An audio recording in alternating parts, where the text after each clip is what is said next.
Hello. आज हम सब मिलकर आसमान के कैनवस को देखने वाले हैं। जरा सोचिए, एक किताब के पन्नों में बादलों, बारिश और न जाने कितनी कहानियों की पूरी दुनिया छिपी है। तो चलें इस सफर पर। चलिए शुरू करते हैं। तो चलिए एक मजेदार सवाल से शुरू करते हैं।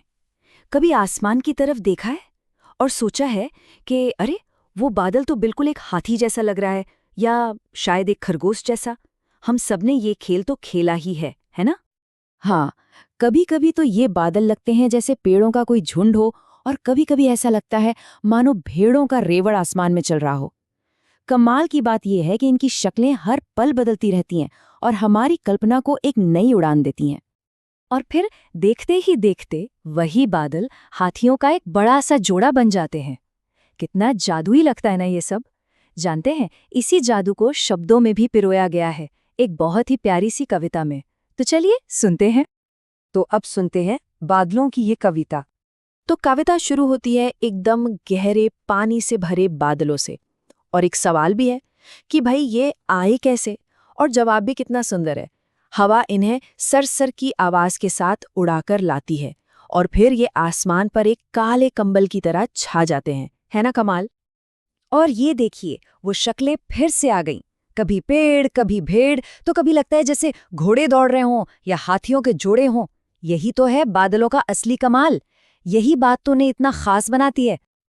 लेकिन रुकिए, बादल सिर्फ सुंदर ही नहीं होते, उनमें एक शक्ति भी होती है। वो गड़गड़ की आवाज करते हैं, और जब बिजली चमकती है तो सोचिए, वो अंधेरे में भी रास्ता दिखा देते हैं। ये प्रकृति की ताकत का क्या शानदार नजारा होता है। और जब बादल गरजते हैं, मतलब बारिश आने वाली होती है, तो पता है प्रकृति कैसे जश्न मनाती है? मोर का मन एकदम मगन हो जाता है और वो छन्नन छन करके झूम झूम कर नाचने लगता है। ये एक तरह से खुशी का, एक नए जीवन का संकेत है। तो कविता ने तो हमें बादलों की खूबसूरती दिखा दी, पर अब ये समझते हैं कि ये जो बारिश है, जिसकी वजह से मोर इतना खुश होकर नाचता है, वो असल में हम तक पहुंचती कैसे है। इसका जो सफ़र है ना, वो बहुत ही दिलचस्प है। तो देखिए, ये पूरा सफर 5 आसान स्टेप्स में सिमट जाता है। सबसे पहले क्या होता है, सूरज की गर्मी से पानी भाप बन जाता है। फिर यही भाप ऊपर जाकर ठंडी होती है और बादल बन जाती है। फिर जब बादल काफी भारी हो जाते हैं तो वो बूंदों के रूप में बरसने लगते हैं, और आखिर में यही पानी वापस नदियों और नालों में भर जाता है। और ये साइकिल, ये चक्र हमेशा ऐसे ही चलता रहता है। अच्छा, तो हमने कविता का मजा ले लिया, थोड़ा बहुत विज्ञान भी समझ लिया। अब बारी है एक मजेदार खेल की। चलिए अब थोड़ा शब्दों के साथ खेलते हैं। देखते हैं कि कैसे दो अलग अलग शब्द जुड़कर एक बिल्कुल नया शब्द बना सकते हैं। जरा स्क्रीन पर देखिए, यहाँ 2 कॉलम दिख रहे हैं।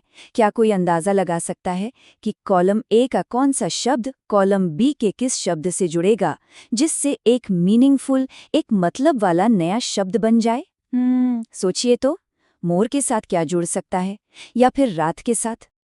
तो ये रहे सही जवाब। देखिए, मोर और पंख मिलकर बना मोरपंख, रात और रानी से बना रात रानी, सूरज और मक्खी से सूरजमक्खी, और हाँ, गुलाब और जामुन से क्या बना? सबकी पसंदीदा मिठाई गुलाब जामुन। है ना कितना मजेदार ये शब्दों का खेल? चलिए अब हम अपने आज के सफर के आखिरी पड़ाव पर आ गए हैं, और यहाँ एक बहुत ही मजेदार और छोटी सी लोक कथा है। कहानी का नाम है फुर्र। हुआ यूं कि कहानी सुनाने वाला तो थक गया था, पर सुनने वाले नहीं। उन्होंने कहा, नहीं, एक और कहानी सुनाओ। तो कहानी वाले ने शुरू किया। एक पेड़ पर बहुत सी चिड़ियां रहती थीं, और बस वो चुप हो गया। तो सबने पूछा, फिर? तो कहानी सुनाने वाले ने कहा, एक चिड़िया पेड़ से उड़ी, फुर्र। अब सुनने वालों को मजा आने लगा। उन्होंने फिर से पूछा, अच्छा फिर? कहानी वाले ने मुस्कुराते हुए कहा, फिर एक और चिड़िया पेड़ से उड़ी, फुर्र। अब तो ये खेल जैसा बन गया था। सबने एक साथ जोर से पूछा, फिर? और जवाब फिर से वही था, फिर एक चिड़िया पेड़ से उड़ी, फुर्र। वैसे ये जो शब्द है फुर्र, इसका मतलब है चिड़िया के पंख फड़फड़ाकर तेजी से उड़ने की जो आवाज होती है वो।